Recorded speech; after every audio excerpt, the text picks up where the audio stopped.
बार बोलो प्रेम से। प्रभु श्री रामचंद्र की जय हो, सीता मैया की जय हो। आज हम बहुत ही प्यारा राम जी का भजन सुनाने जा रहे हैं आप लोग को। और ये भजन उस समय कहा जब राम जी वन में चले जाते हैं तो माता जी कैसे रो रहे कि उनका कौशल्या माता का कितना बुरा हाल हो रहा है। माता जी क्या कह रही हैं, आइए भजन के माध्यम से सुनते हैं। लागेला सुना सुना, लागेला सुना हमर घरवा दुआर हो, चिड़ैया बन के उड़ गइले। राम जी हमार हो, चिड़ैया बन के उड़ गइले। राम जी हमार हो, चिड़ैया बन के उड़ गइले।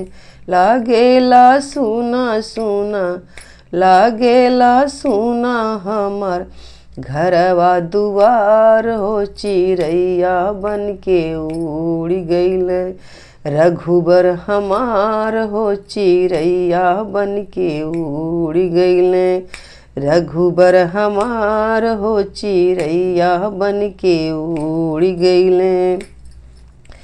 माता कौशल्या रानी करली रुदनवा हो, बनवा में कैसे रही है हमारो ललनवा हो।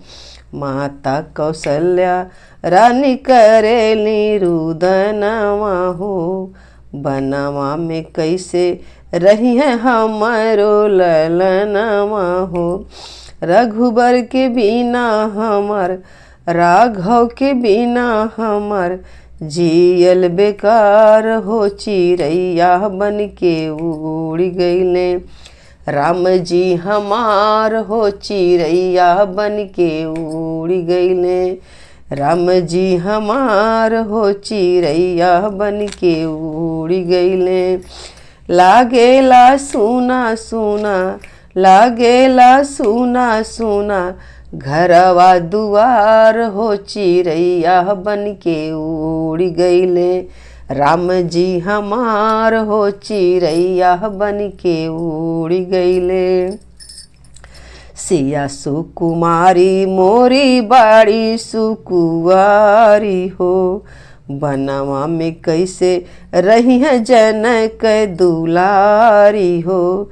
सिया सुकुमारी मोरी बड़ी सुकुवारी हो, बनवा में कैसे रही है जनक दुलारी हो।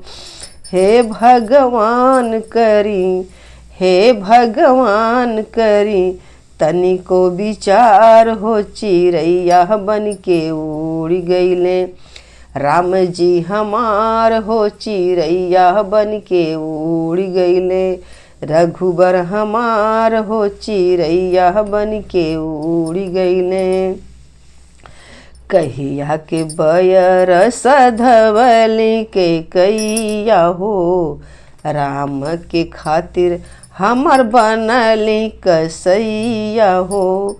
कहिया के बयर सधवली कैया हो, रघुबर के खातिर हमर बनली कसैया हो।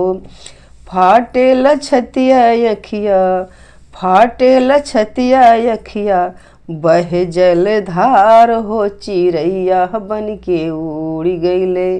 राम जी हमार हो, चिड़ैया बन के उड़ गइले। लागेला सुना सुना, लागेला सुना हमर घरवा दुआर हो, चिड़ैया बन के उड़ गइले। राम जी हमार हो, चिड़ैया बन के उड़ गइले। राम जी हमार हो, चिड़ैया बन के उड़ गइले।